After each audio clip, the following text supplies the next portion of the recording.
Сәлеметсіңдер ме балалар? Бүгінгі біздің тақырып қызық ертегі, интересная сказка. Бүгінгі сабақта жаңа сөздерді меңгереміз, научимся новым словам. Өткен шақ формасын қайталаймыз, повторим прошедшую форму глагола. Мәтін арқылы жағымды және жағымсыз кейіпкерлерді анықтаймыз. По тексту научимся определять положительных жағымды и жағымсыз отрицательных героев. Жаңа сөздер: сараң, скупой, тапқыр, находчивый, тақия, тюбетейка. Қайталаймыз: сараң, тапқыр, тақия.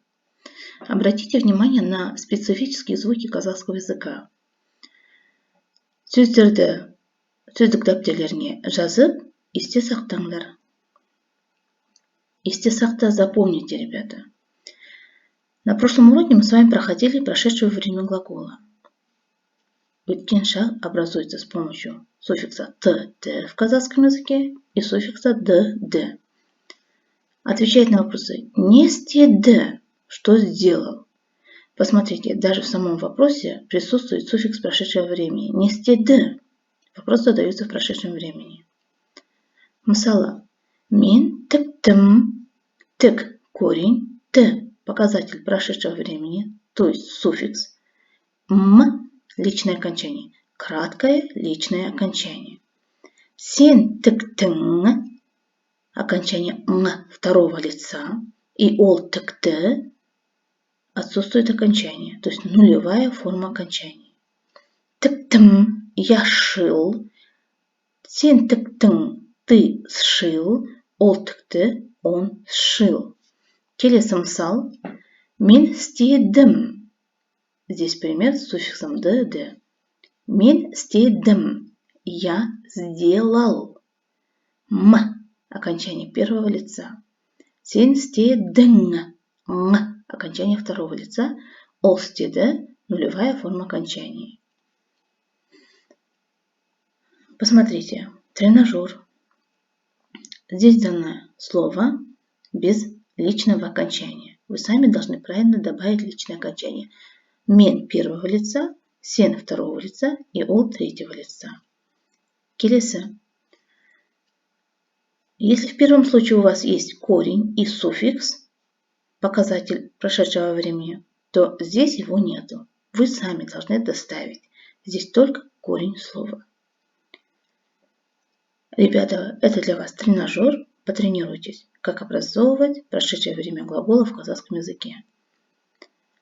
Запомните, есте сақтаңдар и запишите, жазып алыңдар.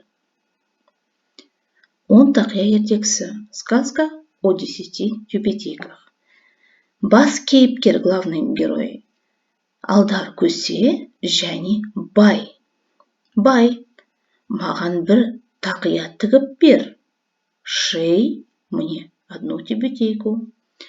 Алдар көсе: жақсы, тігемін. Хорошо, сошью. Второй день. Маған 5 тақия тігіп бер. Жақсы, тігемін, дейді Алдар көсе. Үшінші күн, третий день.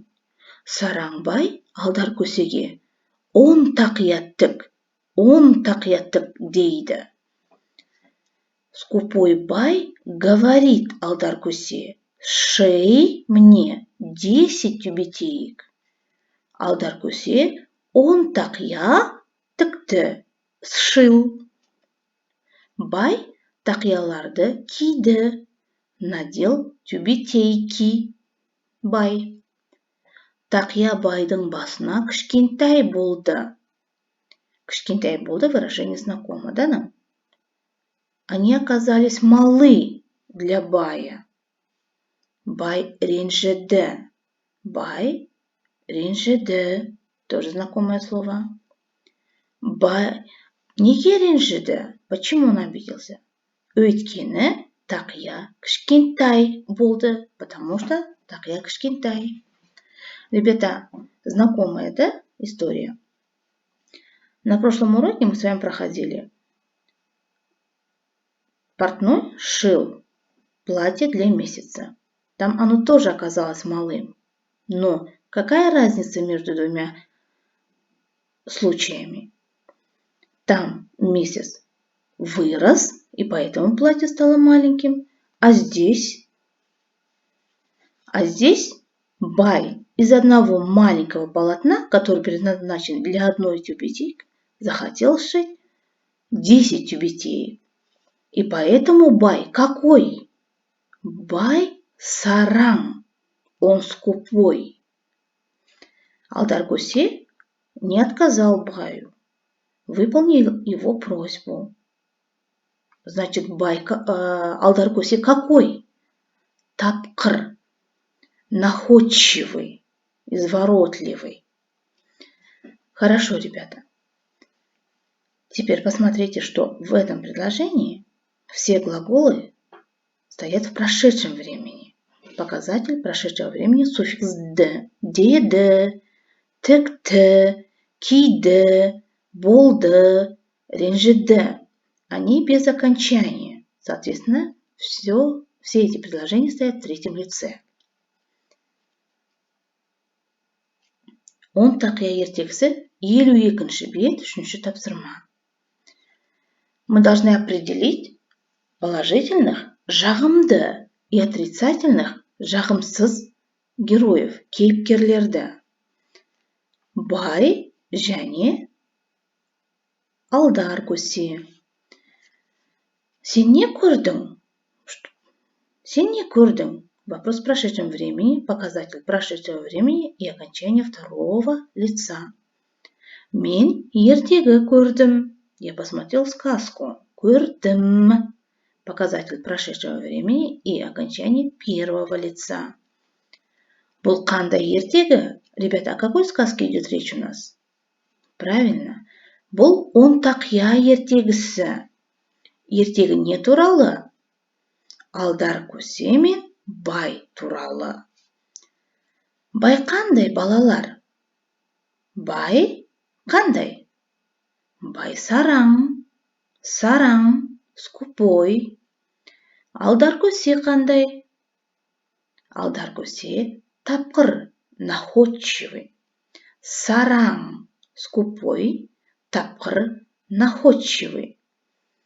Мы с вами разобрались, да? Кто положительный герой, а кто отрицательный герой. Жағымды кейіпкер Алдар-Көсе, жағымсыз кейіпкер Бай. Айтылым. 51-ші бет 1-ші тапсырма. Сұрақтарға жауап бер. Ответьте на вопросы. Сараң Бай не деді? Работаем по тексту, ребята. Что сказал скупой Бай? Алдар-Көсе не істеді? А что сделал Алдар-Көсе? Не істеді. Прошедшее время глагола. Тақиялар қандай? Посмотрите, ребята. Тақиялар қандай? Отвечаем. Бай не істеді. Посмотрите на выражение лица. Бай не істеді. Ол қандай? Он какой? В первом случае. Алдар-Көсе қандай? Записываем, ребята, Алдар-Көсе қандай. Во втором случае. Бай қандай? Бай қандай? Ребята, как только мы ответим на данные вопросы, аудиосообщением отправляем учителю на проверку. Жазылым письменная работа 51-ші бет 2-ші тапсырма. Сөйлемдерді толықтырып жаз.